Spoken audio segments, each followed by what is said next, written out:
Alright, welcome everybody to another fun Division 7 match here between Frog Unleashed and Gubba Gaming. So we're gonna go over this in just a moment. What is Division 7? What are you watching here? Because I can promise you, you're going to be in for a bit of a treat. But before that, let's introduce our players.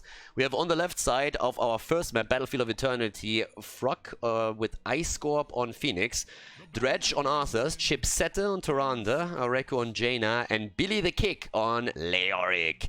And on the right side of the map where the fun really begins, it's Mike on Lily, Beza on Zebo, we have Dukar on Diablo, Beaston on Ophia, and Ifur on Greymane for Gubba Gaming. And if the heroes that are being played here have not already given you a little bit of an idea what's happening here, then let me explain this real quickly.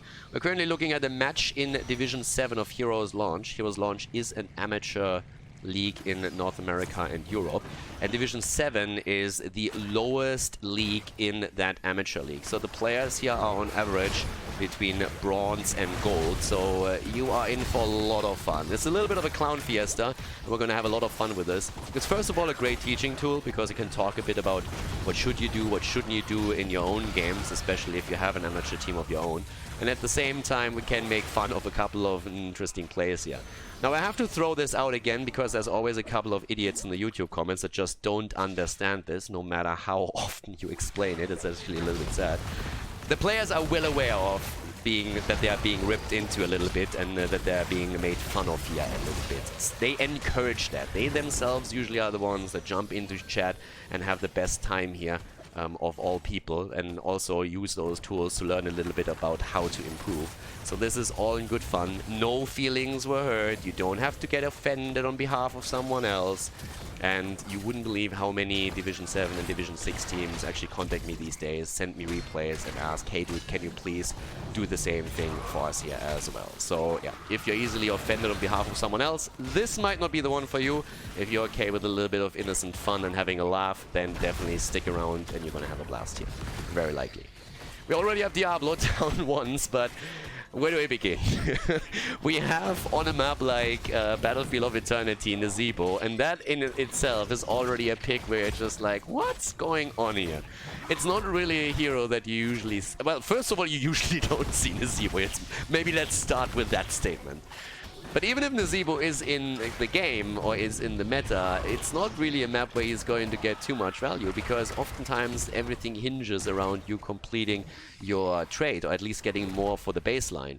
And that's something where you are trying to also get the Vile Infection on level 20 and have a huge impact then later on. Which is one of the reasons why the maps that we usually see Nazebo on are maps where you can stack very quickly, like for example Tomb of the Spider Queen.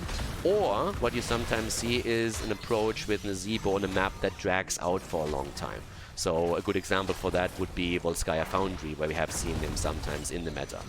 A good example actually how our pro teams in the past have tried to utilize this is by picking compositions, let's say on Infernal Shrines even, where they have Nazebo paired with other heroes that prolong games. So for example a Nazebo and Ragnaros composition, because Ragnaros with the Molten Core is really good at taking down the Punisher if the opponent claims it, and really good at just defending in general. So Ragnaros' position was just simply to delay the game, whereas Nazebo then again was hoping to get to the late game and turn things around.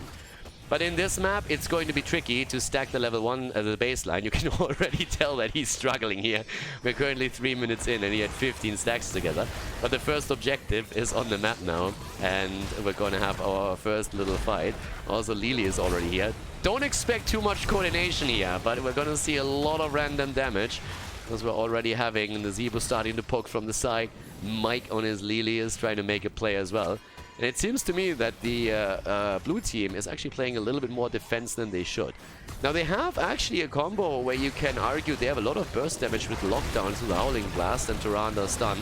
But in this case they're just walking straight into the Maws of Hell, aka the damage output. Here comes the stun, doesn't connect there, Billy gets out, and it's still a bit of a race. Halftime show is nearly won at this point. But yeah, there's a lot happening in this. Arthur as the main tank right now, not as the solo laner where we usually see him.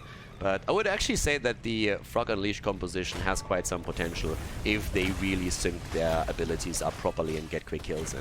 But for the time being, they are the ones losing the Protector, also losing the Immortal. Greymane is doing a fantastic job on this map here. And while we're talking about Greymane and the damage output on the right team, let's take another quick look at that composition. So we've talked slightly about Nazeebo, but they also have a single hero at the front line. And triple backline damage is something that has disappeared for a long time. It took the average Heroes of the Storm player roughly 3 years to realize that triple damage in the backline is a bad idea. The pro scene for the longest time has already shown that you want to have a solo laner and you want to play with a second melee at the front, but it took the average player a long time to finally realize that. These days, on the other hand, it's pretty much the norm, but we're having more of a damage output now from the red team, and so far it's working out for them. I mean, the one thing that they will definitely get as an advantage is the damage output against the Immortal itself, so they will have a shot of taking the objective here pretty quickly and playing around that. We're having a very confident Greymane, by the way, going there into the Wizened Duelists. I mean, I haven't even talked about talents yet, but we are having a Toad build also from Nazeebo, which is something you usually see for pushing, maybe sometimes even split pushing. It's more so of a ARAM build than anything else. Stacks are coming in now on both teams with Lily. Actually, Diablo trying to make the play for Phoenix again. Warp out is so far fine, and they are getting away from us. This is generally speaking one of the biggest problems that the red team has. They have a severe lack of lockdown. They don't really have a lot of this. They can play a little bit around the zombie wall of the Nazeebo, but that is roughly all that they can do here. At the same time now, though, they have still even talents. I mean, this is not really a kill-heavy game. It's actually not quite common for Division 7. Usually we're seeing a lot more random deaths coming out of that. You can also take a bit of a look at the build that we're seeing for Diablo here. He went into the Life Leech on level 4 and the Malevolence on level 7. Now, Malevolence is something that we have sometimes on the higher levels, but the Life Leech on 4 is not really a thing. Then again, they have Lily as their healer, so Diablo is rightfully concerned about his hit point pool in this game. Standard build, on the other hand, for Ophia, so that's definitely going to be a bit of a carry potential that we see.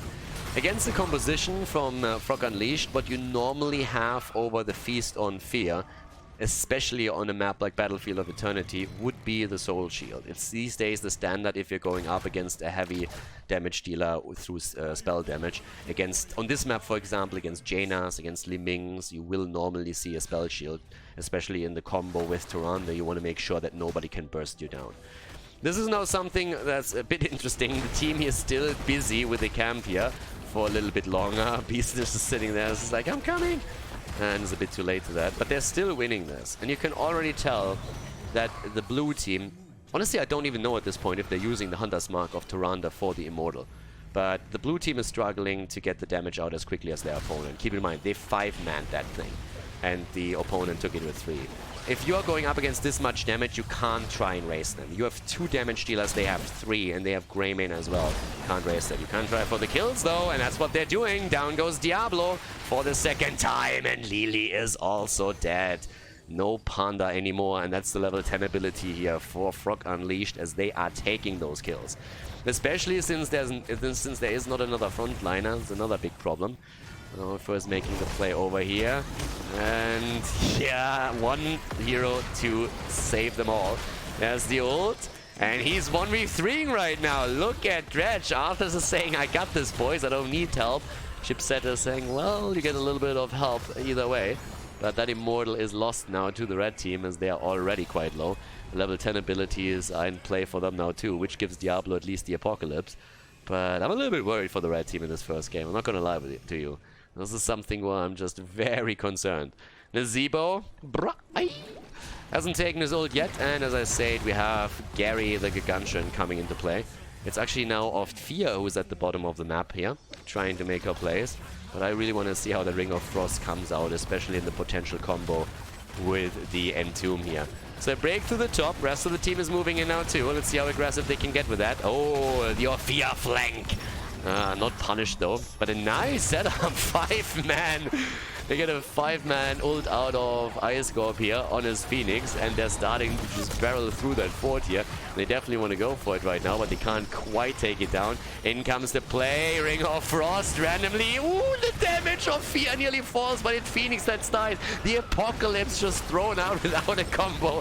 That didn't do anything either. Could get the wall stun in, not even that's happening, but they don't even need it. Arthas goes down regardless. Leo in the meantime is sitting bot lane, saying, all shall swiffer. Tries to clean the trash out of the bot lane. Takes both of the towers down and the wall, and gets his team still elite in experience. But those kills obviously hurt, so that's the thing.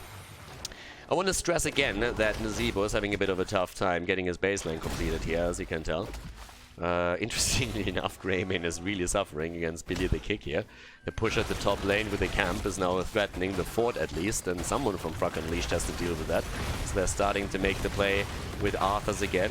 Arthas obviously pretty decent against Greymane, might have been the reason why they went into him as a main tank here.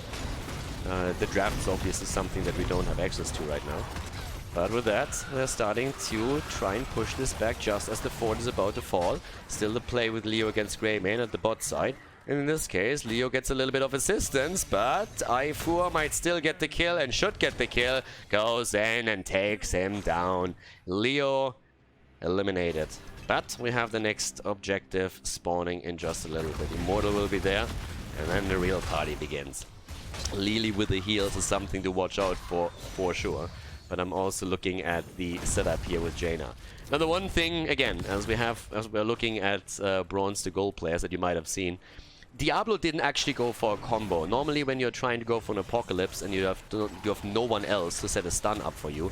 Again, the problem that they're trying to burn this down, but the red team is a little bit late actually to the Immortal, so they are still losing the halftime show probably. But usually you don't want to race against a team that is playing with 3 damage dealers just simply because they will out-damage you. You have a better time taking the fight here. But yeah, there was no setup for the Apocalypse or the Ring of Frost. It just threw the ults out, and normally Diablo wants to obviously combo with an overpower into the APOC. But now Diablo completely isolated here. Ooh, Phoenix! That was a quick move away, and maybe a little bit too late even for him and Tomb, by the way. Not really doing anything there. Dukas still on the run. Diablo is currently sitting at a completed soul stack at least, so he has that extra.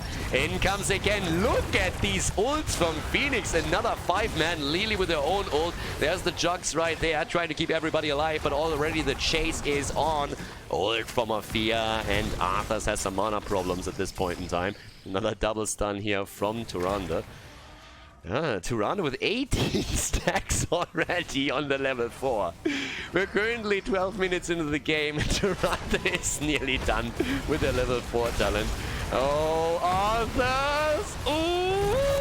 And that should be a kill. The ring connects with Greymane, and Arthas gets away with basically no hit points whatsoever. The kill against Leo, and Phoenix falls too. The aggressive move forward to take Greymane down, and then that doesn't even work. Now we have another kill as Tyrande dies, but not before she completes her own quest. They go for the Immortal, and they actually take it. Alright. Oh god. So now we have the ult claimed. 12 stacks also on Greymane, so the damage output of him is going to heavily increase here as time continues. He's sitting on 25,000 already. Really, what the blue team has to do, they just have to capitalize on the fact that they have more CC and they have a lot of burst damage. You are going up against an opponent that only runs Diablo at the front line as a blocker, as a tank. You have 3 damage dealers that you can easily take down, and they have to take advantage of this. The red team has taken the fort at the top lane, and with the help of the Immortal, they're trying to take the one at the bottom now as well. Phoenix is still trying to defend here as much as he can. But down here, the party is starting. I'm actually amazed that we're seeing Ominous Wraith taken in a Division 7 game. You don't see a normal meta build on Leo a lot of times here. Lily in the meantime going for the mass vortex here, trying to play around the blinds as much as she can. The little panda that could is trying to do his thing. I'm still amazed that Tyrande is already done with that quest. This is honestly insanity to me. Camp is right there, up for the taking. So yeah, so with this you have the damage increase on Tyrande. And honestly, let's have a quick look at what the damage on Tyrande actually looks like right now. 15,000 damage. When your Tyrande has more damage than your Arthas, you know that something's going wrong a little bit. At least from Arthas' perspective. Tyrande is actually out-damaging a lot of heroes at this point. Okay, there's the owl. So a quick scout. I like that. Double checking where the camp is or where the opponent's team is. You gotta do that. 16 talents are closing in for Guba Gaming, and that's obviously a pretty cool situation for them. They got a chance of using that talent and maybe force a fight. And if not, it could even lead to them having an opportunity to get the lead against the Immortal itself. Yeah, we have it. We're still seeing also the domination right now. And again, I'm coming back to the Diablo APOC combo. If you want to go for that, you usually use your APOC first, you press R, and then you charge an opponent, which just pushes them a little bit out of that APOC, and then you go for the domination, and Diablo will slam the target into the APOC, and the stun will proc right there. So that's a normal combo that you go for. So definitely something that you try and practice a little bit if you play a lot of Diablo and you're not familiar with it. If you don't have anybody else setting that stun up for you so that you can get safe Apocalypse value, that's the way to do it. 16 versus 16 right now. Arthas betting against the Frozen Tempest. The bullet is out. There's the Entomb. And Arthas is down. APOC doesn't hit anything. Actually, I correct myself. Phoenix is down. What a ring without a setup. A triple and the kill. Diablo and Afia are both down. Lily is currently rushing away. But Tyrande is beasting in. Chip Setter. What the hell is that? HGC tryouts are going to come in any moment. Oh, wait a second. I forgot. Yeah, but Chipset just hitting stun after stun. I thought Henning was decent on Tyrande, but he has nothing on Chipset. Every single time we're seeing a stun come out, there's at least one connect. In comes the damage against the Immortal. Greyman has just said, screw that, I'm taking the objective, boys. We're losing the fight there anyways. Starting to move in once more. Bullet comes out and connects. Let's see what we have in terms of damage. 31,000 for Afia right now. 19,000 damage on Tyrande. Yeah, the stuns keep coming. And they're starting now to try and go defense here. Ominous Wraith trying to reduce the damage output, obviously. So, yep, Leo's doing his thing, but it's still a pretty even trade here for the time being. In comes Kick once more. He has the Entomb ready. Could go for an Entomb soon. Dibbles is out. Entomb against Sophia. They're trying to get the kill against Lily, and that attempt is successful. Lily is down. Halftime show is there. Another double stun actually by Tyrande, as she just continues to run the show. 86 stacks now also on the Zebo's baseline, so he's still a far cry away from making it even close to 175. It's not a great map for Nazebo, that's definitely true. But again, first stun that misses in a long time. Chipsetta getting attacked here, but also the ring! It's nothing! The ring of fail right there. Ifor gets out with a stealth, but the rest of the team is still in trouble. Nearly a kill against Jaina, but she's kept alive, and that's the salvo. Dibbles is down, and this time for the count, and we have another kill against Nazebo, as we see now 9 kills against 7. Gary is also dead, and they can again go for the objective and try to claim it right here. Yep, Guba Gaming is starting to fall farther and farther behind in this. Greyman jumped in again and tried to help out slightly. Hasn't actually died in a long time. I mean, that bad boy is currently sitting on 15 stacks, and he's next to Jaina, the only hero that hasn't died in this entire game. Now, from a strategic position, when you look at the structures on the map, Guba Gaming is obviously ahead. The question is only how long is this going to last. So down at the bottom of the map, currently having our little setup here. Phoenix by now has taken over the damage. Doesn't shock me at all, to be honest. He connects one 5-man ult after another. It's just pretty much salvo after salvo. And here comes Ice Corp again. Greyman throwing the bullet out against him. Not quite sure that was the smartest move right there, or the best target for it. But the cooldown is low. Gary is back. Ford is down, and they want to go for the keep at this point. We're 17 minutes in. And it's time to shine. Let's see what they can pull off with this one. There's the army already being used without any actual pressure against him. Quest is completed on the level 4. Ult, oh, 3-man from Orphea. And Tomb is ready, but there's Lily trying to save Diablo, and it's not happening. The Lord of Terror is terrified again as he dies for the 3rd time, I think.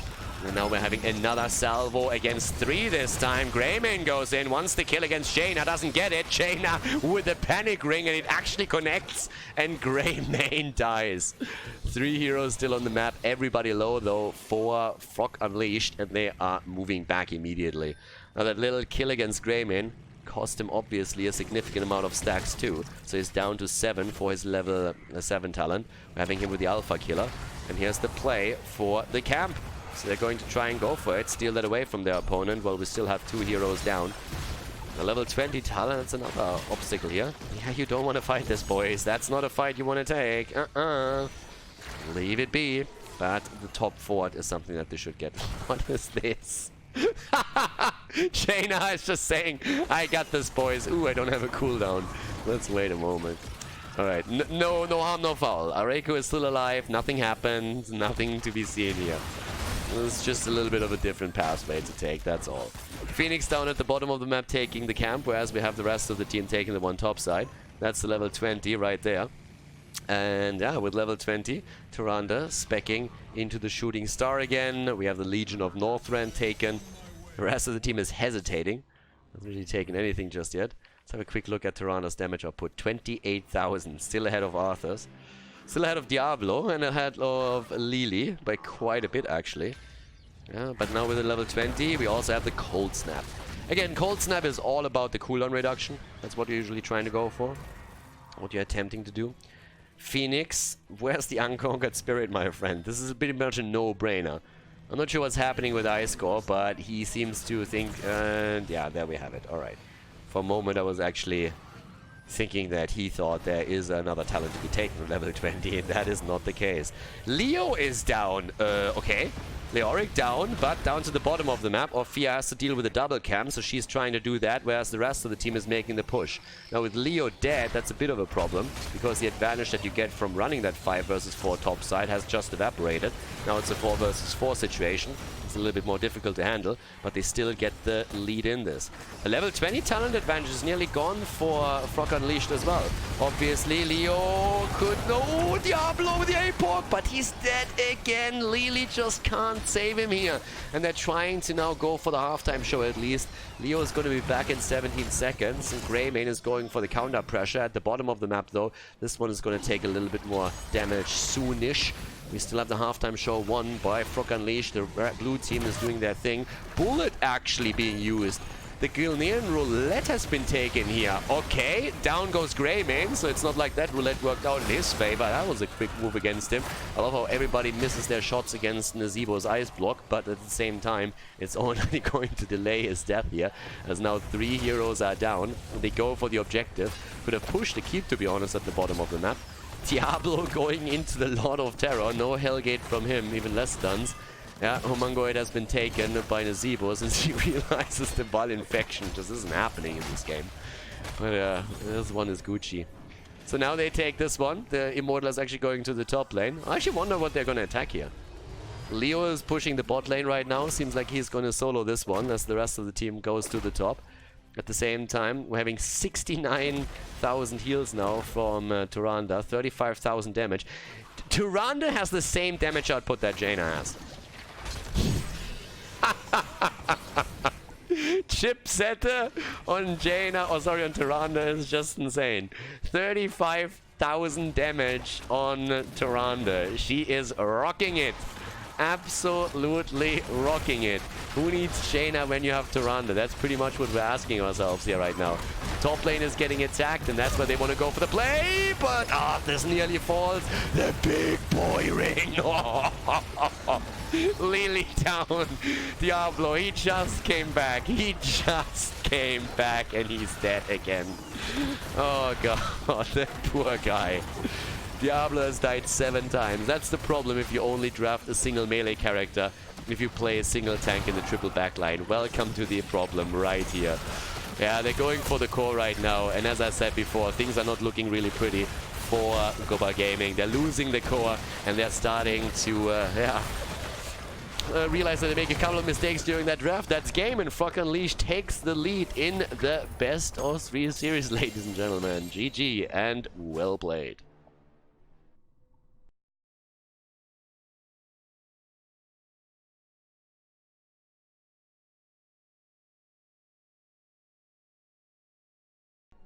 Back to business, everybody. Frog Unleashed with a 1-0 lead against Goba Gaming in Division 7 here. And on the left side, Icecorp on Reyna, Dredge on Arthurs. Guys, we have Chipsette again on Tyrande. So let's see if the stacking process on the level 4 talent is going to be as quick as it was in game number 1. Areku and Liming, and Billy the Kick is playing Thrall. On the right side of the map, we're seeing Dukar on Uther, Mike on Muradin, Beast on Ophia, Ifu on Malthael, and boys, we have Asmodan. Alright, I am already game for this. Now we have a little bit more stack talents even. Look at that. Level 1 perfect storm for Muradin. And we're already having Gluttony, so we are actually going to see a globe build for Asmodan here. Now, I'm a fan already, but we had some very, very unfortunate instances with Asmodan in the past, because it seems that in Division 7, a lot of Asmodan players don't really know how to stack their baseline. And I'm already looking at the team and wondering who's going to help Asmodan stack. Is it going to be Orphea? Because moves like this, is that going to be enough? They get a little bit. I mean, for the time being, we have 9 stacks on Asmodan, but I'm really curious to see if on this map they can get a lot with it. This is the OG map where Asmodan really made his big appearance on in the meta. Way back in the days. And actually, as I'm thinking about him, I'm lying a little bit because it was Blackheart's Bay where it first happened. Rotations between the top and the mid lane. But Tomb of the Spider Queen, and shortly after that, was the probably most popular map for the hero. And as you can see here, we have currently 18 stacks for Asmodan, so it's getting a little bit together, but they could do better in these cases. They need someone to really deliver the final blow here. It's not quite happening, but as long as they're at least attempting to stack, I'm already a happy panda. I'm not really... I mean, we have seen some really, really devastating games with Asmodan stacks. 50 stacks, 10 minutes into the game, or even less. So, yeah, let's find out how much they can do here. At least they get the hero hits in, right? So that's something. But with that now, we're having also 3 stacks on the side of Muradin. There's still a rotation here in the middle. And if you've never seen anything on Division 7, then expect a lot of random hits coming out from the teams here. Especially the later stages of the game, and the decision making there can be special. So at the bottom of the map, Billy the Kick currently jumping around here against Ifu. We're still having the stack cross in the middle. Jimmy is sneaking all the way down. Look at this. He went all the way down on the left, all the way to the Siege Giants, trying to sneak those in now. And let's find out if someone is noticing that there's a hero missing on the other side. Doesn't seem like it right now. Yeah, that was actually already a nice move here. Trying to go straight for a kill against Chipsetta. That didn't quite work out. A little bit of body blocking would have probably helped their cause. But as it stands, we're having the attempt of getting an early turn in. 42 stacks now for Asmodan. Yeah, never do this, guys. Never do this. Don't just simply throw orbs onto the minion wave. That doesn't do anything for you. It's really tilting any Asmodan. This is better. So the idea is always that you want to damage those minions first. There's 2 ways to do this. Either if you're alone or not, you're trying to damage those minions first up to roughly half health or a little bit less, and then you connect the orb and kill everything on them, and then you get the stacks. Or you're stacking with someone else that helps you with a finishing blow. Then you can unleash that orb a little bit earlier, but someone else will then drop another AoE spell on top of it so that you get the stacks too. If you want to pre-damage them, yeah, and never steal the stacks away from your Asmodan. Oh, okay. Besse is trying, but at least his team, in this case at least, ruined the play there a little bit. So they're still attempting to get some hits together, but yeah, you wanna really manage that cooldown a little bit better. It's mostly the cooldown that you're worried about, yeah. So usually you start attacking the backline minions first before you go, yeah, that's a little bit better. And it's not really great, as you can see, but it was a little bit better. At least the intention was there. The execution was maybe not quite on the level that they needed to make it happen, but they're getting a few stacks together and now sitting at 61, so yeah, it could be worse, but we'll see how that pans out for them. It's all about the turn-in for the time being, and they can get a full turn-in. Both teams actually can. Thrall completes his Echo of Elements at 3 minutes and 49 seconds, which isn't actually too bad. He has the turn-in attempt again. Mike with the 8. Ooh, and he gets it. Nice. Web Weavers for them already coming in. 63 stacks for Asmodan now, and let's see what they can do with the first Web Weaver wave that comes through here. Our little Division 7 game with a camp taken on the left side now too, trying to of course put that into play to deal with this. 8 stacks by the way on Muradin, so you got a couple connected. When it comes to talents, I gotta admit that most of the builds are pretty meta. Most of the builds are pretty meta so far, and as I say, there's still a Skullcracker coming out, so I kind of feel I have to take it back. But yeah, most of them are going for mostly meta builds. Again, there's a couple of picks here and there where you can nitpick, but still. So yeah, Skullcracker for Muradin. He's all about cracking these skulls. Sounds good, so let's take it. That was a mix between sounds good, and sounds great. So I hope that you appreciate this. This is a stream where we create new words. And also, this is a stream where we watch first objectives obliterating the entire mid lane. Muradin is still at the top lane because he has obviously that wave clear that allows him to be solo on a lane. Kappa. Bot lane pressure. Billy the kick! Ooh, buddy, you have 23 gems. You can't die right now. You need to be careful. Asmodan on 71 stacks. Yeah, 5 minutes in. And starting to rotate around here again. And at least tries to get a couple of heroes. Look at that! Blinking away from it. Nice. Li Ming not giving him anything here. This is where you never want to see Muradin. Muradin has negative wave clear. He has negative wave clear. You do not want him to be alone on a lane. What the?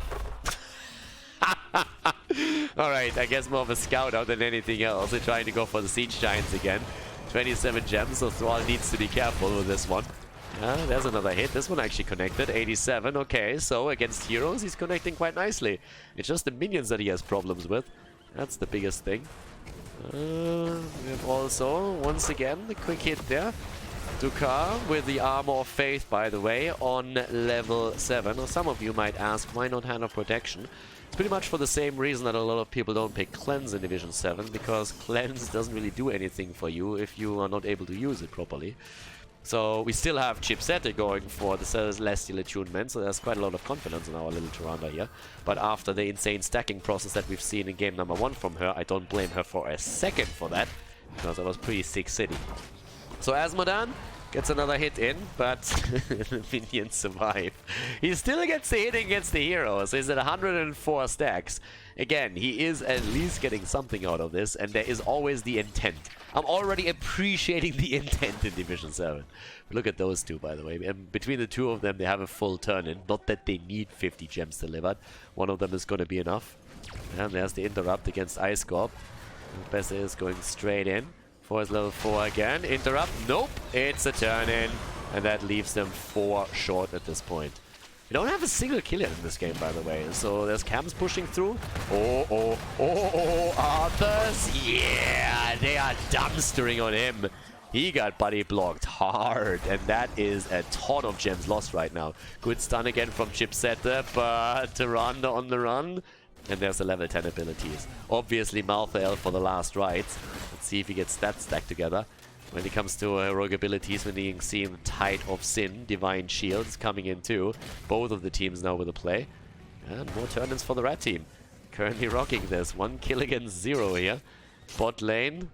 Bessa is also attempting to turn in on Zanubarak. 13 stacks for Muradin. Let's look at the damage. 10,000 mighty damage on Asmodan. That's already an endorsement, if anything. I really would wish that they would just like help a little bit, just especially Orphead. Girl, you have the wave clear that Asmodan needs to really get 6 stack numbers here. And he's the entire time connecting against 3 heroes over and over and over again, but nobody helps him against the minion waves. And this is so frustrating. That Stormbolt was actually nice. A little bit of a anticipating Stormbolt or a failed zoning Stormbolt, one of the two. Yeah, another hit, and he just doesn't have the damage output to drop those waves just yet. Not even committing to the Tide of Sin, by the way. I mean, if we would do that, that would be a bit easier. Red Web Weavers are coming down once more, so the blue team has still not managed to turn anything in. Another quick hit, couple of stacks, 140 by now for Asmodan, for our boy. And he can get another big hit down at the bot lane. Yeah, help him, no? Yeah, there we go. Now we're talking, look at that. Asmodan, I tell you, keep close to Malthael. 2 Diablo characters, you boys can work together. That actually looked great here. You're doing fantastic. Talking doing fantastic. Beastie at the top is currently trying to take down Arekus. They're moving into the Web Weaver. That one is a freebie. The fort at the bot lane, falling easily. No problem right there. And we're having top side now. Again, Beaston trying to delay them for as long as he possibly can. It's honestly a game where we don't see a lot of kills. Not quite the Division 7 play that I'm normally used to. But I'm so fascinated by the Asmodan plays that I'm going to let that slide for now. Yeah, there we go. And look at that! They're working! They're helping him! Nice! Teamwork! Who would have thought? Teamwork makes the dream work. There we go. 12 versus 12. It's actually a little bit surprising that we have even talents, whatever was taken down there. Everybody moving away again. 180 stacks by now for Asmodan. Honestly, there is going to be a late game where he's going to do serious damage. I mean, he's already the top damage dealer for his team. Might also be the case because there's a severe lack of team fights. I mean, we've seen a single kill in this game, and that was the one against Arthur's, where everybody jumped on the job and just said, okay, dude, you are going down right now. That little orb didn't really do anything here. 13 is close. Another head comes in. 183 stacks right now. Siege Giant camp taken. I love how they're 5-manning everything right now. Splitting on the map, trying to get some experience there. Screw that, we're gonna 5-man this hard. And are they gonna try? I'm actually thinking they're invading this camp now. No way, right? Uh-oh. Uh-oh. The wraparound play, and here we go, man. What was that Storm Bolt? What was that Storm Bolt? Who was that supposed to hit? They go for Arthur's and the last rights. There's the kill in the first stack. Oh, okay. The level 1 has also been completed by Asmodan here. They have the level 13.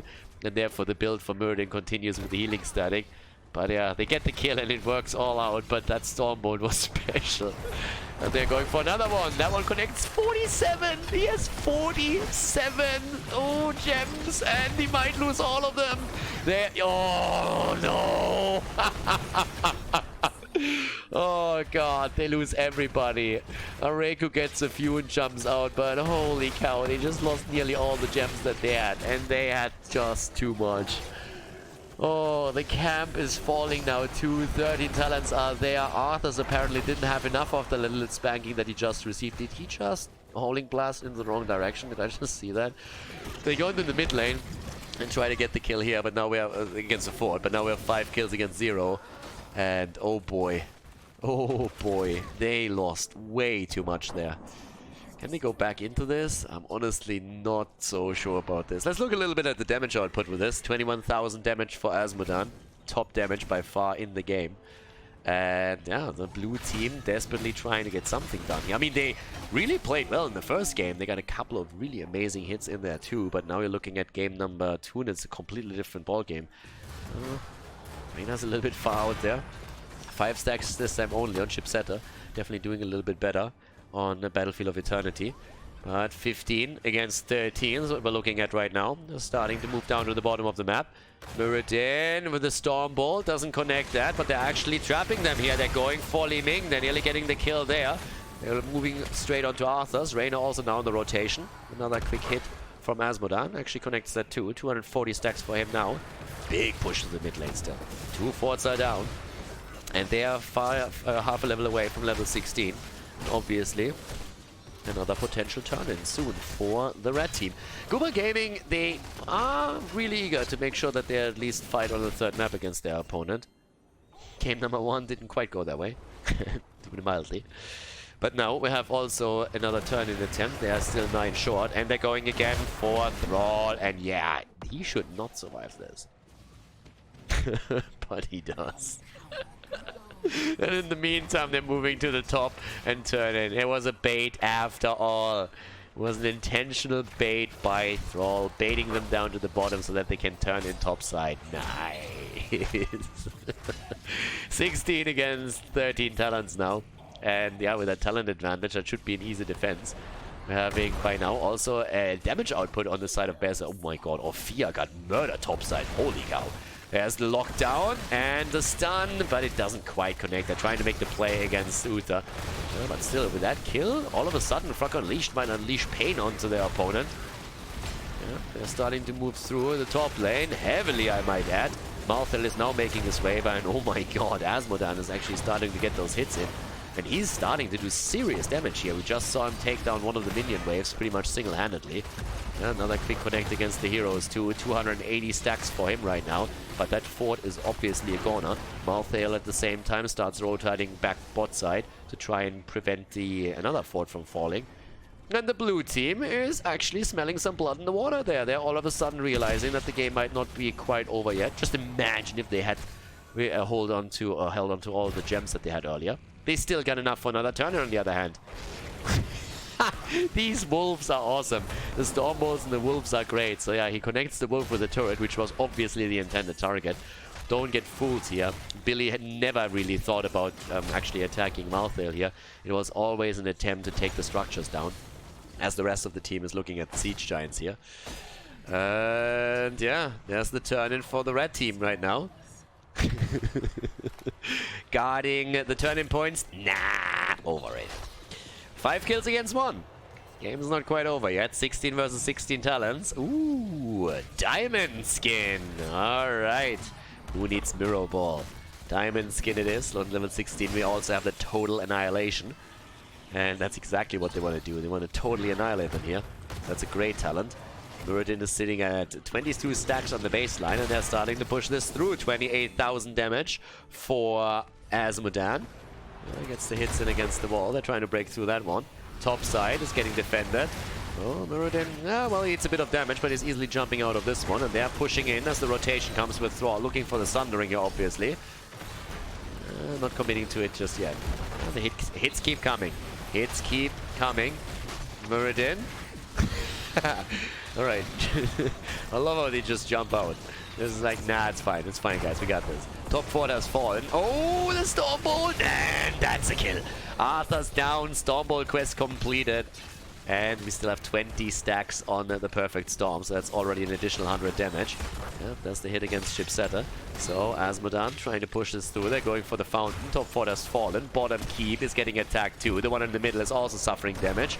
Thrall with the thunder. Thrall with the thundering.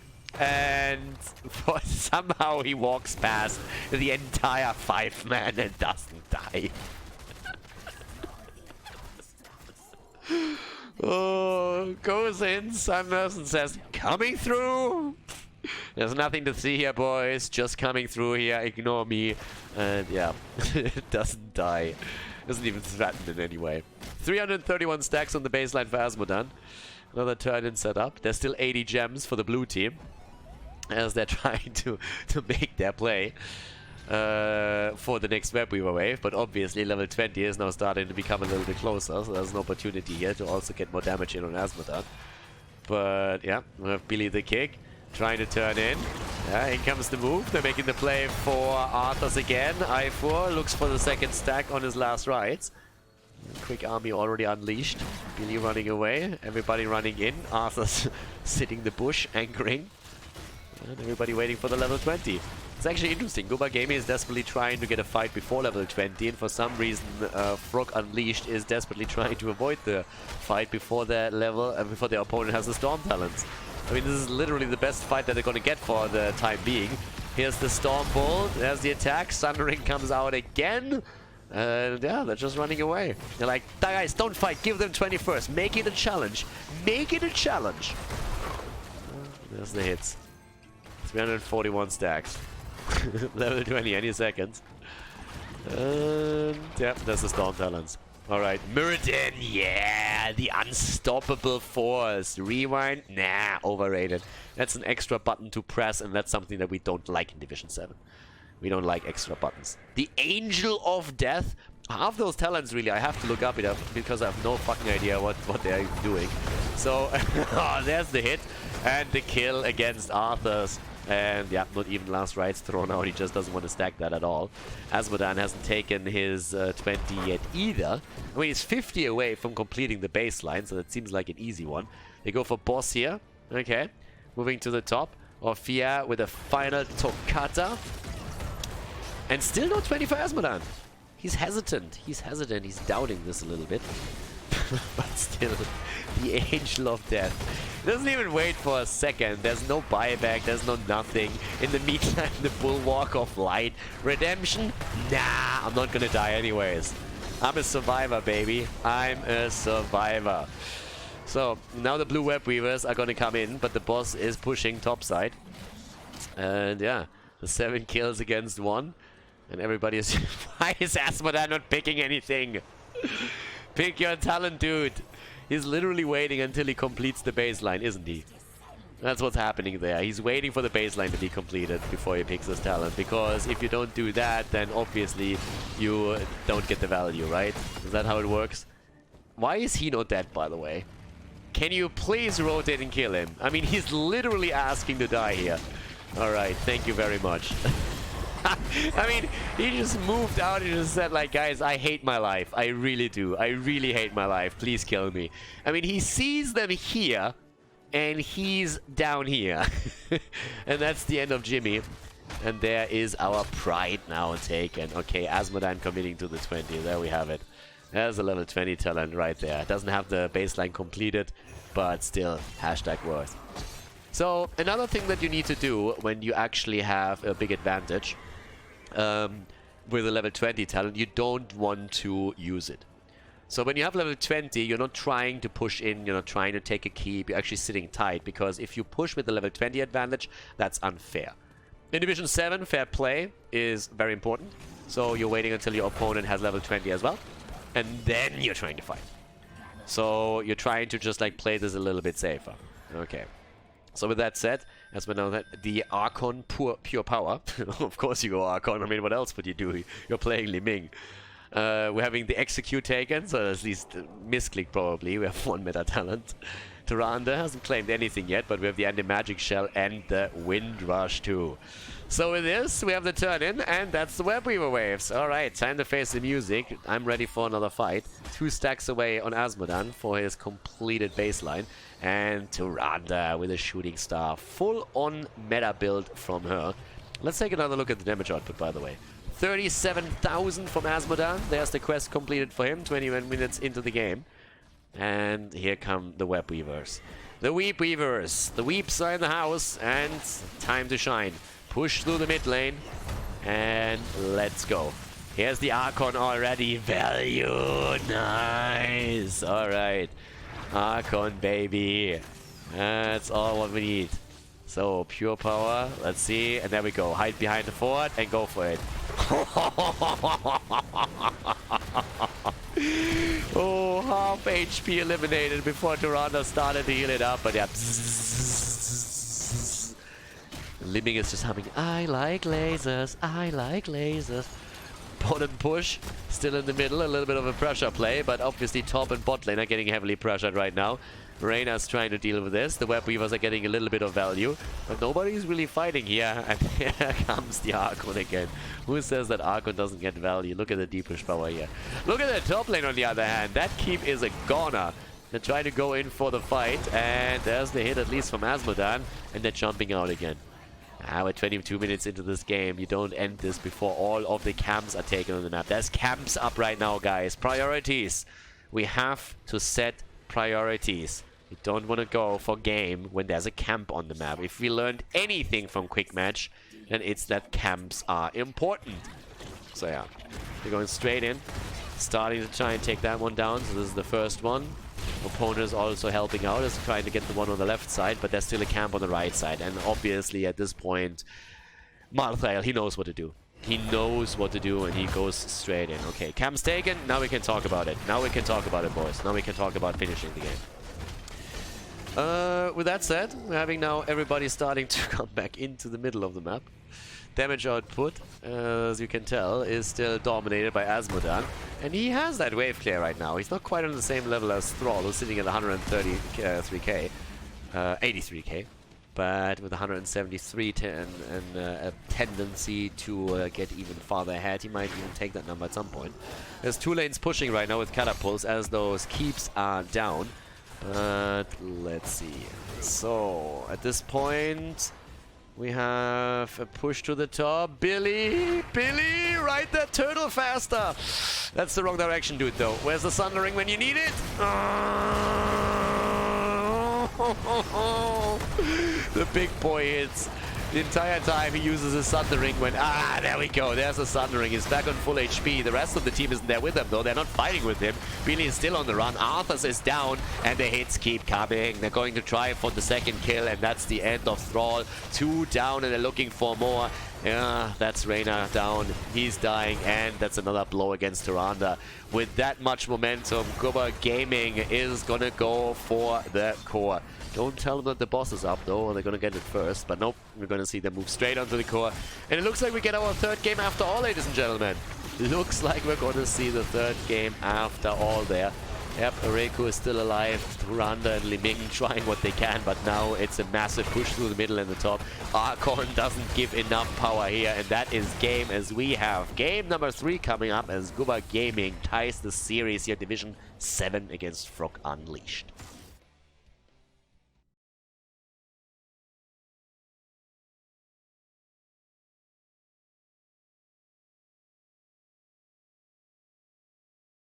The showdown, Cursed Hollow, the final map in Division 7 between Frog Unleashed and Guba Gaming. On the left side, the global plays, Icecorp on Dehaka, Dredge on Diablo, Chipsetta switching it up a little bit. Instead of Tyrande, we get Rhaegar for her now.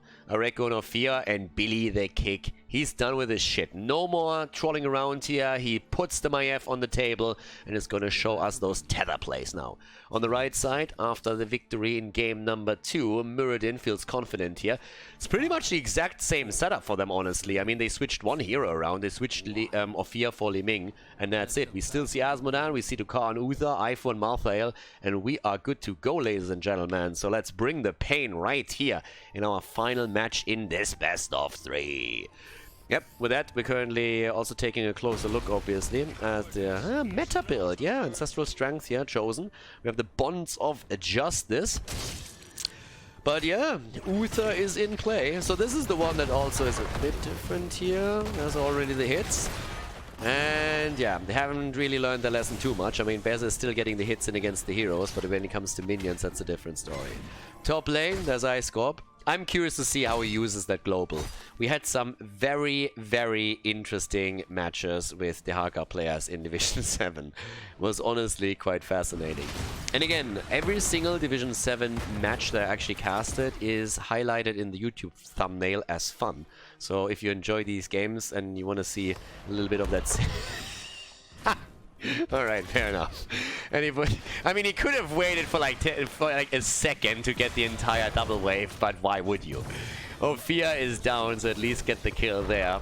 But yeah, as I was about to say, all of the Division 7 games are actually marked in the thumbnail as fun on YouTube. So if you're interested in that particular content, then I can only recommend that you check out the entire videos on the channel and you just scroll down a little bit. And all the videos where you have a big fun stamp in the thumbnail, those are probably the ones that you should check out. And the cool thing is, even if it's on an older patch with the special flavor that those games add, they're pretty much timeless. So you will always see a couple of super interesting things. And yeah, I can definitely recommend that. But yeah. With that, now we have on in our game here 1-0 lead in kills. Billy is moving away, jumps, and look at that, nice, doing well. Actually is saving himself here as the 2-man commitment comes down to the bottom of the map. Dehaka still fighting it out with Malthael, but obviously Asmodan still very, very eager to get his stacks together. It's a much bigger map right now, so it's a little bit different for him. He had an easier time on the previous map. Normally when you're playing on a map that is this big, then Asmodan loses quite a bit of his value. So I'm not quite sure if that's really the pick for them. Dehaka comes in and misses the drag, as we're actually having both of the teams also going for the Siege Giant camp. And there it is, just all attacking. Right click and go AFK at this point. So now we're having down to the bottom, or in the mid lane at least, the camp pushing through with, yeah, the Bruisers. Another good hit from Asmodan, at least against Diablo, so it connects with him too. The first tribute spawns topside. And that's normally when Dehaka, I mean, this is announced, right? So Dehaka usually should move down to the bottom of the map. You want to have Dehaka on this lane so that he can defend against those Siege Giants and then burrow topside with this global. That's the reason why you play this hero here. So we're not seeing that at all. And Maiev isn't rotating yet either. So Dehaka so far got 0 value out of the global. There's the interrupt against Areku. Having the camp taken down here too. So a little bit slow, but they're starting to rotate in. And Maiev is still defending the bottom of the map, which means this is a 5 versus 4. So you want to fight this right now. Guba Gaming is sitting there, and oh, that's a good hit with Asmodan. There's a lot of stacks here, but Muradin has to jump out early. Uther wasn't with them just yet. Uther was using his insane wave clear to deal with the situation. Nah, I think he was tapping the fountain, to be honest. So Maiev is starting to slowly rotate in, but they can't get the interrupt at this point. Beza gets the connect. And that's that. The first tribute in the hands of the red team. Easy peasy. No problems whatsoever with this. So right now, having a big hit coming on against Billy the Kick again. And the level 7 talents are ready for that too. Dehaka is now rotated to the bot lane with this global. Because weather. And here comes a Reiku, pushing it out. Ooh, the tether! And Dress is jumping in as well, but the level 7 talents are ready for them. And this time we actually see Cleanse. Look at that. Chipset is just saying, you know what? Cleanse is the thing. We're having still the Skull Cracker. And do we see the Hand of Protection? Is Uther going to change it up? No, he's not. He's still not confident enough to go for that here. And again, as much as I rip that a little bit, to be absolutely honest, if you feel that you can't deal with Cleanse, then don't take it. Learn it, practice it, but if in the game you really think, okay, I'm not going to get any value out of that, then yeah, you can definitely let that slide. There's the channel, it's another freebie. There's no interrupt here. Dehaka didn't global in either. I actually don't think that he had the global up already. So far, that entire Dehaka value isn't really there. It's pretty much at 0. But with that said, we're having now an attempt to set Asmodan down to the bot side again. But we are 5 minutes in. He's currently sitting at 70 stacks. Again, if you're alone on the lane, what you're trying to do is you auto-attack the back line roughly twice, and then when everybody is low, your minions attack the front line, and then you get the globe in. That's how you stack the most efficiently if nobody else helps you. In this case, he's just trying to commit multiple globes to the same wave, but as you can see, that doesn't work at all. So yeah, that's a big problem here for him. Beastin gets to connect with a combo. There's another hit coming in, but Asmodan just keeps these globes up. It kind of worked a little bit on the last map because it's just a small one, but over here in game number 2 on Cursed Hollow, it's much harder for him to do any of this, and he's not all attacking the backline at all. The tribute is up though, and all of a sudden we're talking about a potential curse against the blue team. So Guba Gaming is trying to run with that advantage now. We're still seeing them go for the camp here on the right side of the map. Muradin had to jump out. He's trying to look for the Storm Bolt and doesn't find it here. And yep, Asmodan could go for the first interrupt. And are we going to see Asmodan? Yeah, gets the first hit in. Alright, but they need a little bit more if they really want to interrupt this. And no, they're just getting completely zoned out. There's nobody here. There's a Stormbolt that connects. The tribute is taken, and they disengage. Another attempt to get a few more stacks. Honestly, he gets way more stacks against heroes than he gets against minions. The minion stacking is non-existent. But it's a little bit of a quiet game here so far. We're currently 6.5 minutes in. We have seen a single kill. It's probably because the level 10 abilities aren't there yet. Another shot connecting too. It's a full spec into the Firestorm, by the way, from Diablo's perspective. So yeah, he's gonna go all in on that at that point. There's another tribute at the bot lane. This time level 10 abilities are ready. Disintegrate is being used. There's no cocoon on the other side, but apparently someone just feels, okay, that's damage. Lasers are awesome, so let's go for lasers. And besides that, what else do we have? The Eternal Feast is taken, Apocalypse together with it. And they're trying to also sync that up with a cage. I mean, if you get a good cage and a good Eternal Feast, you can make the place, baby. So that's what they're hoping for here, I suspect. Divine Shield is also a thing, and they're starting to go for the hits. Once again, Asmodan with the globe. Random Apocalypse coming through, gets one stun though, and the immediate Ancestral on Dehaka, who just popped the Essence. The last ride gets the kill against Diablo. Divine Shield on Malthael, a laser show starts, and we're seeing the blue team on the run. Again, Dehaka, he's down. Now they make the play for Billy, and Billy dies too. And with that, they have 3 kills all of a sudden, and they go straight for the curse, and they go for the boss here. Ereko already sees it. Curse is there. We're starting to make the play here. And I don't think we're going to see any action against this one right now. Rega is not moving in for it either. A little bit interesting to actually see the Rega Ancestral on Dehaka with the Essence. I haven't seen that one before. But again, now we have the quick play on the boss. And now obviously they're going to try and push these lanes out and try to get a few hits in there as well. Especially if they can take the structures down at the bottom and the top, that would be a win. For Beza in particular, it's fantastic because he's guaranteed that he gets the hits in with the globe whenever he shoots it through. We have 142 stacks for him. First fort at the bot lane is obviously a goner. We're still dealing with the boss here, as we have Malthael at the top lane. Those pesky siege giants are still there, but here in the middle, that's a different story. That's where my F just falls. 5 kills against 0. Damn son, after Fruk Unleashed won game 1 on Battlefield of Eternity, we're seeing Guba Gaming now with a massive amount of momentum. These bad boys here are currently looking at 5 kills against nothing, against nada, against Zip, and with the first curse, they're also able to get 2 forts destroyed. Have taken the boss. It's looking good for them. They're living the high life right now. A stack on Malthael 2 gives him a bit of a cooldown reduction, nothing too fancy just yet. But that leads us into boss number 2 at the top side. Yep, they're moving in straight for this one, and there's just nothing that the blue team can do about that. Instead, they're looking at their own bruiser camp, but they're gonna let this one slide. Yep, that's gonna be an easy second boss. Game's looking good for Gubba Gaming. They're doing pretty decent here. Then again, we're having currently not quite... I mean, we're gonna have a talent lead in a moment, but it's not there yet, so the blue team still has a chance. But as I said in one of the previous games, again, if you don't have anybody that sets up the stun for you for the Apocalypse, good example would be the Hanzo arrow into an Apocalypse, then when you play Diablo, make sure that you start with your ult, you start with the R button, then you just go for the devastating charge, you charge in, and then you flip the target over, and with that you smash them into the stun. Practice that combo a little bit. You can literally use try mode for it.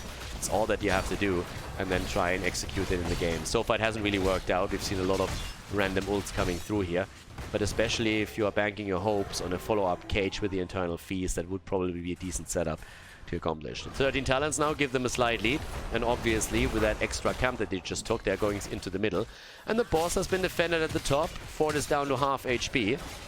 And they're disengaging. 13 on both sides, so they're actually not even trying to push this one out. It's a bit of the same MO that we've seen previously. There's another big hit, or attempt at least. Ooh, look at that! Earth Living Enchant. I haven't seen that one in a hot minute. No, well, no Earth Shield. Alright, fair enough. No shield for Rhaegar. Instead, we're having the extra heals. Didn't think we would see that talent anytime soon. With that said, we're having now also still Malthael pushing out the top bot lane. We can actually take a quick look at the damage output here as we talk about that. 11,000 for Afia so far. Asmodan and 15k, but it's Liming who's currently stealing the show here. And Bez still running his top lane there. I mean, again, it's a little bit of a lull we're currently having. The Haka is now starting to still push out the side lane, and I actually like that. I hope that he stays at the bot lane now that the tribute is there. So this time he is on the right lane. Has the vision at the top, so he can push this out easily. But this is a tribute fight where he eventually will have to make his move up to the top to help out with the fight. And let's see if that works out for them. A quick burrow into the back line and a good drag might be all they need here. There's a couple of good bushes, nice positioning. He meets actually the Siege Giants, tries to take those down, and starts to burrow in. Alright, there we have him, here in the back as they're trying to make their play. Zone out, there's the channel. Are they going to make the play here? Aifur is not interrupted, gets barely interrupted as we are having him nearly closing out on that. There's the cage already, where's the internal feast? There we go, jump, jump, jump, jump, jump, jump. Malthael is down, it's feasting time. Not even an ult thrown out here. No Divine Shield, no nothing, nada. Zip, down they go. Uther and Malthael are both dead. And with that quick double kill, we're having Chip Setter on that channel. Blue team, back to business. Finally taking the vision here as well. The Haka has now moved straight back down to the bottom to deal with the Siege Giants to finish the job, finish what he started. Maiev currently sitting in the middle. And I like it. Blue team is actually saying, boys, we're back to this. We are back in the game, so let's see if we can maybe pull off a little bit of a comeback, because they were quite far behind. I mean, losing the structures, but now we have a potential curse even, as we see the next tribute being announced. The Haka at the bot lane can still do the exact same thing. He will have his global up again. Level 1 completed from Asmodan, as we're waiting for this. He has 200 globes already, or 200 stacks, so gets a bit of an advantage here through this. 12 stacks on the other hand for Muradin. Billy the kick, sitting there, gets a tether, tethers them in. Stormbolt hits him straight up in the face though. And they're starting to pop all of the abilities. The Haka has so far not moved in yet. He's still pushing out the bot lane. He's getting ready for it though. Burrows in the fight. Not really into the backline or anything. Just trying to join the team from whichever direction he can. Again, the diamond skin used on 16, but both teams have now the extra talent. There's the laser once again coming out. Yeah, Isolation is ready. The Eternal Feast zoning them slightly as Mike on his Muradin jumps back out after using the Avatar. Beze with another Orb Annihilation on Asmodan, and they're trying to get this Apocalypse to interrupt the channel and get at least one stun out of it, but that fight is not over by any means. A little bit stingy from Malthael to not really use his ult yet, but he has a couple of chances here. Ancestral comes out, hits the wrong target though. Maiev is still low, and the ult of Malthael didn't do anything here yet either. So Last Rites has not found a hit in this particular fight. In comes the control and the first channel on the Tribute. Nobody going down here, but definitely an interesting one. Maiev successfully dodging the Ancestral Heal from Rhaegar. And yeah, with that, we're just seeing the blue team give up this particular Tribute. The bosses are back on the bottom of the map, so that's at least something. You can go and play for that if they want to. 229 stacks now for Asmodan as he's looking for a little bit more. Camps are now cleared too. We're having them starting to move straight back into the middle for a little bit more action around the waves that are pushing in. Easy experience for them. Brings them a little bit closer. And we're level 5 against 2. They're in another great spot where they might even have a chance to get a little bit more damage done in the next team fight. I mean, it's even talent still. Ooh, that's on the other hand an interesting engage. They are fully committed to it. Rhaegar isn't here. Rhaegar is not here. That's a problem for the Arca. The camp is being fought over. The internal feast and the last rites again negated. Nicely done by the Arca with the burrow here. And we're starting to see the drag against Muradin. He's low on mana. Pops his 16 on the other hand to stay alive. But again, they're moving away. The problem that we have for Frog Unleashed is obviously that the stacks on Asmodan are now starting to rise even more. And at some point, he is going to start to do some serious damage. When talking about damage, we see a similar situation at the top lane, where you have those Siege Giants starting to take this down. But obviously there's a pretty big threat with that Curse being the third one, or sorry, that Tribute being the third one potentially for the blue team. Stormbolt dodged out on. There's the Apocalypse, there's the Cage, and they're starting to go straight in for a potential kill again. Once more the Globe of Asmodan connecting. Everybody's starting to get low. Chipset on the run here with Rhaegar, trying to turn that around. Still has the Ancestral ready. Down goes Uther. Again, no Divine Shield from him. And the big boy hit from Asmodan with the Globe against Maiev. Areku is low. And can they get another one? They want the Curse here. Top lane is pushing, mid lane is pushing. Malthael moved back to the fountain, is coming back into the play, but the drag against... Oh, Muradin. No, he gets out. Muradin gets out. They're trying to make the play for Asmodan. They still want the Curse, but here comes the combo. Nicely dodged, and so is the kill against Diablo. I mean, he's going to come back, but that's a problem for the red team now. Li Ming is getting the reset value here, despite the fact that Muradin doesn't have any mana anymore. And he's not the only one. Basically, everybody here is out of mana. And with that Tribute now ending up in the hands of the red team, they are tying this pretty nicely. On Tributes, at least, that is. So the next one is going to give us a Curse either way. 297 stacks now for Asmodan as they're starting to move in again. And with that, they're saving for now the fort on the mid lane. Top lane, on the other hand, that fort has been destroyed. So when we're looking at forts, it's not quite even. Boss approach. They have vision topside, so they can actually go for the boss. It would be smart for the red team to try and do the same thing. I honestly wonder if Dukar is just fat-fingering his ult the entire time, or what exactly the reason is that he's never using his Divine Shield. I mean, obviously, in a few of these fights, we're still having the isolation thrown out, and their stuns aplenty. That can also wreck you pretty hard, but I think this is the third fight where we haven't seen Divine Shield being used at all. So, yep, once again, the last rites with the 2 stacks here. It's 10 seconds off the cooldown. Boss is taken on both sides. And it's party time because that third Tribute is spawning topside. Dehaka is busy at the bottom. There's the party bush and the immediate welcome present as we're seeing Dibbles banned out. He's only at 25 souls, so that's not a huge hit point pool that we have for him. And there it is. Is it going to be the second Curse for the red team? Are they going to take that one?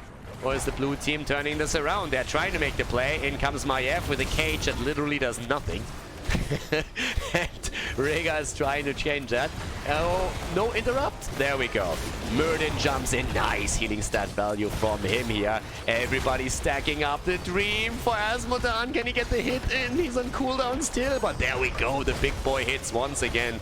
Nice damage, 19 against 18 at this point. Muradin jumping in deep once more, still with Avatar. Is clapping for the value. The kill against Li Ming on the other hand. Maiev in trouble. And the kill against Muradin. Double kill against the red team. All of a sudden, they're starting to feel the pain here as Areku goes in with a kill against... Well, not the kill against Asmodan. Look at that. Dukar with a big boy save. Yeah, Aifu is rushing away on the left side, but that looks like Curse, and indeed it is. And that boss at the bottom of the map is starting to get a bit more value. Top side, on the other hand, as you can see, is also in trouble. That keeper has taken damage, but it hasn't been destroyed. They're moving down right now. What's the play? Fruk Unleashed trying to turn this around. They were far behind at the beginning of the game. It was 0 kills against 5, and now they go through the bot lane. Bot lane, they want their keep. They make the long distance rotation for the Siege Giant camp. Camps are important. We've learned that in game number 2, and they are trying to execute it here again. But we also have them starting to get a little bit closer to level 20, and that keep is definitely going to fall. The fort in the mid lane is also getting destroyed as the minions are zoning in on it. And they are going... Wait, what? Alright, so we have a core attempt here. That boss is down and Muradin is back. I'm not quite sure what to think about this one, but Uther? Uther? Ooh, he's down, but so is the Haka, the Apoc, the cage again, and R's are being pressed everywhere. Oh my god, they're getting wrecked. Maiev literally jumped into it. Oh, the 5-man team wipers. We have 63% on the core of the red team. The third stack now also for Malthael. And with that little annihilation that we just saw there, we have the red team on the way to... Yeah, what? To the camp, of course. Yeah, again, to the camp. You have to go to the camp. So they move to the camp. Asmodan is nearly done with this stacking process. They're still waiting for Uza, obviously, too. Level 20 talents are ready on both. This time we actually get redemption. We still have the unstoppable force on the other hand. Sounds cool, so we go for it. Tarashas is taking 2, and they're pushing through the middle right now to take their keep down. Obviously, the monster within. I mean, why wouldn't you? And we're having again the Storm Shield. But they go for the keep. They take the keep down straight in the middle. Keep at the top lane. They could make the rotation. Could have actually attacked it already early on, but they didn't. Uther is now moving in as well, and this isn't over by any means. No. One keep eliminated, and they're starting to move towards the top. Muradin is using the mobility to arrive at the Siege Giant camp a little bit quicker.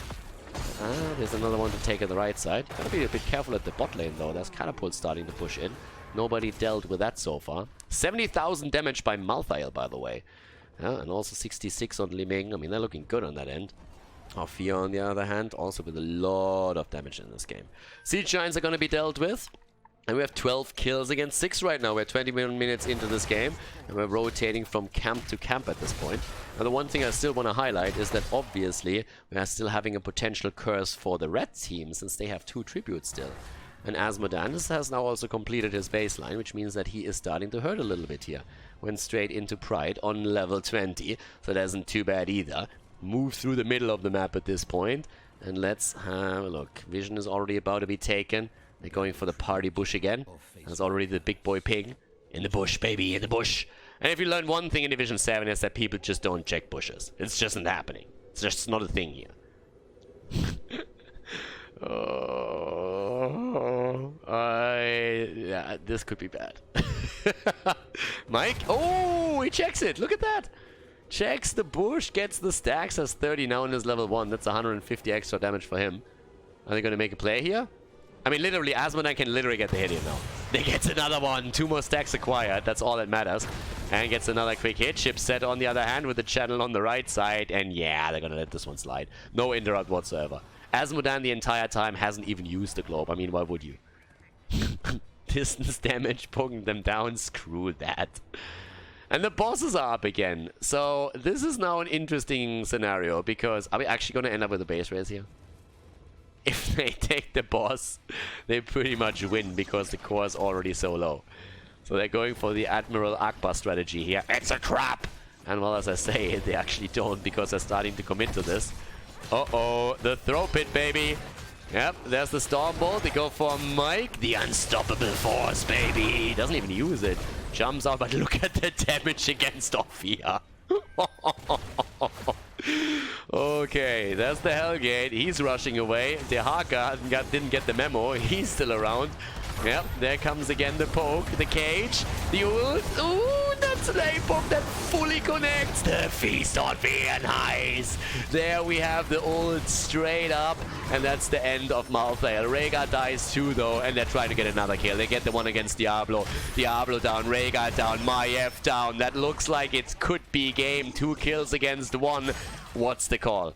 There's a tribute spawning at the top side. They could go for the curse. They could go for the top keep. They could try and get a boss here. They could move in again with another jump and the Stormbolt. What's the play? What's the play? Liming goes for the curse. They're trying to get the curse. Guys, they are with 15 kills and against 7 in the lead right now. They get the curse. They can go for the top keep. Easy peasy. They can go for a boss even. Try and take top lane boss. They have vision in the mid lane. Go for the boss, baby, and just end it with a boss. 23, 24 minutes in. Nobody is stopping that bad boy. But they don't, no. They don't go for it. They go for the core instead, aren't they? At this point, we're still having Li Ming poking against the keep itself, so this is looking good for them. Only Orphea, Diablo, and Steaka are still around, and they go for the play. They're trying to take down Dibbles. Dibbles on the move back. He doesn't have the souls. He's low, but... Ooh, the Divine Shield. Ooh, the Divine Shields himself just before he falls. The core is low, 80% on the core. They're trying to zone them a little bit more, but the catapults are destroying them, and they take them apart as quickly as they can. 45% on the core. Why is nobody attacking it? What are you guys doing? Just right-click that thing. What are you doing? Why? Why are you doing this to me? Now they go for boss. Now it's 44% on the core. You had 5 heroes. Just right-click that shit. I don't know what's happening. They go for the boss, and guess what? They're not alone. They are not alone. Here comes the move. Oh, is this the throw pit? Is this it? Uther is dead. Uther is dead. The cage is out. Oh, the last rites on the full HP Diablo, and the apocalypse hits full on boss Asmodan. No, the boss is stolen. They stole the boss. They got the double kill. They get the triple. They could have gone for boss right at the curse and they would have won the game. They could have right-clicked the core and they would have won the game. Instead, they go for core, then don't take it, then go back to the boss, lose the fight, and now all of a sudden they're getting attacked here. Oh my god, Kuba gaming with a big boy brain fart, and now the boss is moving top lane. Malthael, he's on a solo mission, he wants to get the core. Yeah, 44 against 63%. I can't believe what I'm watching right now. The top lane, why are you even going for this thing? Just go for the core, you have everything you need right there. 5 kills. Oh. Oh, Frog Unleashed, they're gonna win this game, and Guba Gaming just threw away 100% victory on game number 3. Division 7, ladies and gentlemen, it never disappoints. Frog Unleashed with a 2-1 win in the best of 3 series. GG.